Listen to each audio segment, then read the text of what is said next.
আমার এক কাহিনী মনে উঠছে। আমি এক পাইলটকে চিনি, তো আমি কথায় কথায় ওকে জিজ্ঞেস করছিলাম যে তুমি পাইলট, এত বড় শিক্ষিত, তুমি ডাবল টাকার চালাও, বড় বড় ফ্লাইট চালাও, দূর দূর যাও, তুমি এরকম হলে কি করে? আমাকে বলতেছে মৌলানা मैंने अल्लाह को करीब से देख के हुआ, আমি আল্লাহকে কাছের থেকে দেখা তারপরে এরকম হয়েছে।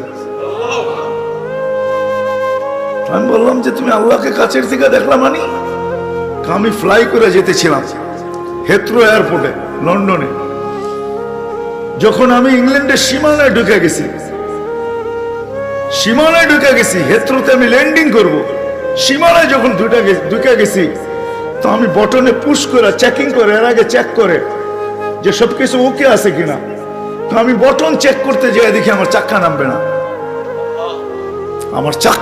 না, কিন্তু আমার কাছে ফুয়েলও নেই যে আমি ফেরত যাব, কারণ আমি 9 ঘন্টা ফ্লাই করে আসছি, 18 ঘন্টার ফুয়েল আমার কাছে নাই।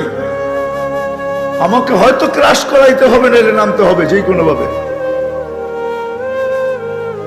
বলে আমি হেথ্রো টাওয়ারের সাথে যোগাযোগ করছি যে আমার এই অবস্থা, কি করবে করো, আমার কাছে ফুয়েল নেই, আমাকে হয়তো ক্রাশ হইতে হবে, নাহলে কোনো ব্যবস্থা হইতে হবে যে আমি ল্যান্ড করতে পারি।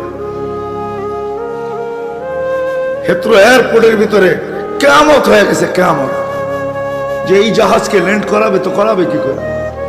তারপরেও একটা সিস্টেম থাকে, ঠিক না? কিন্তু বলে ওই সময় যখন আমি ল্যান্ড করতেছি প্রসেসিং এর মাধ্যমে, তখন আমার হঠাৎ মনে উঠছে আমি না মুসলমান। তখন আমার মনে উঠছে আমার আল্লাহ না সব পারে। বলে আমি চিৎকার দিছি ককপিটের ভিতরে, আমার আল্লাহ সব পারে বলে বটনে চাপ দিছি, গড়গড়ে আমার চাক্কা নেমে গেছে। আমি স্বাভাবিকভাবে ল্যান্ডিং করছি, এর আগের কিয়ামতের চেয়ে বড় কিয়ামত হয়ে গেছে। পুরা এয়ারপোর্ট ছুটে আসছে, তুমি আমাদেরকে এই ধোকা দিলে, তো দিলে কেন? তোমার জন্য হেথ্রো এয়ারপোর্টের মতো হাজারো ফ্লাইটকে আমরা বাতিল করছি, ডাইনে বামে পাঠায়া দিছি যে অঘটন থেকে বাঁচার জন্য। তুমি তো স্বাভাবিকভাবে ল্যান্ডিং করলে। আমি বললাম যে চেক করো, তারপরে কথা বলো। তো ওরা যখন চেক করছে, চেক করার পরে দেখছে এই চাক্কা নামলো কইরা, তোর সব সিস্টেম তো ফেল, এটা কি করে নামলো? বলে আমি দ্বিতীয়বার দরজার ভিতরে দাঁড়ায় চিৎকার দিছি আমার রব সব পারে। তখন আমি এয়ারলাইন্সের মালিককে, এয়ারলাইন্স চালাদেরকে চাবি বুঝাইয়া দিছি, লও তোমাদের চাবি, 4 মাস পরে চাবি আমি হাতে নিব, যদি দেও, এর আগে নিব না। আমি এইখান থেকে চললাম, কেন আমি মালিককে কাছের থেকে দেখে ফেলছি। সত্য এটাই, আমি আপনাদেরকে এই সন্ধানে দিতেছি, সত্য এটাই। এই জন্য আমিও দেখা বলতেছি যে এই দেশের মাটির সাথে, মানুষের সাথে আল্লাহর ভালোবাসা আছে। কেন এই দেশে একটা পরিবেশ আছে যেটা দ্বারা মানুষ হবে। এত মসজিদ দুনিয়ার কোথাও নাই, এত মাদ্রাসা মক্তব দুনিয়ার কোনো দেশে নাই, এত হক্কানি আলেম দুনিয়ার কোনো দেশে নাই, এত আল্লাহওয়ালা গলি দুনিয়ার কোনো দেশে নেই। জুড়বো তো? যুবকরা কি বলে?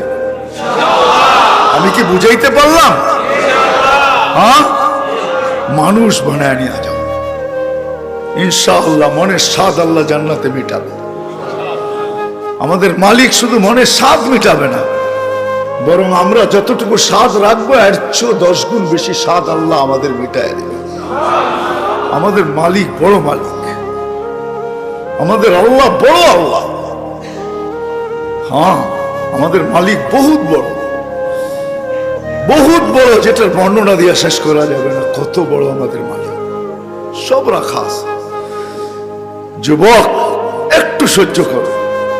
হ্যাঁ, দুর্গন্ধময় জায়গা দিয়া যাইতে কারো কাছে রুমাল না থাকলে যেরকম নাক চাইপা ধরে আর দ্রুত পার হয়, ঠিক এই ছোট জীবনটাকে এইভাবে পার করো, 4 জিনিসের সাথে সংযুক্ত করা।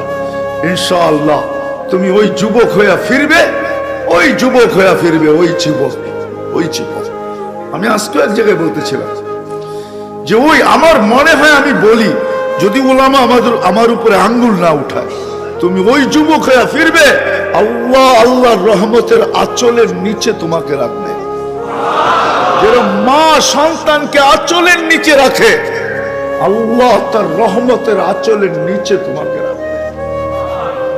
ওই যুবক হয়ে ফিরবে। করবো তো পাক্কা? সবাই কি করব? মসজিদে সময় দিব, দিনী মাদারেসের সাথে নিজের সম্পর্ক জুড়ব, হক্কানি আলেমদের সাথে সম্পর্ক জুড়ব, হক্কানি আল্লাহ ওয়ালাদের সাথে নিজেদের সম্পর্ক কি জড়ব, নিজেদেরকে বাঁধবো, চার জায়গার সাথে বাইদা রাখবো। যত বেশি দিতে পারি তত উপকৃত হব, তত তাড়াতাড়ি হবে। কিছু মেশিন আছে, কিছু সিস্টেম আছে, হ্যাঁ কিছু সিস্টেম আছে তাড়াতাড়ি হয়, কিছু সিস্টেম আছে স্লোলি হয়, ঠিক না? আস্তে আস্তে হয়, সময় লাগে। আবার কিছু আছে কি খুব দ্রুত হয়। ইনশাআল্লাহ যত বেশি সময় দিব তত বেশি আল্লাহ আমাকে মানুষের মতো, মানুষ তত দ্রুত গতিতে বাড়াবে।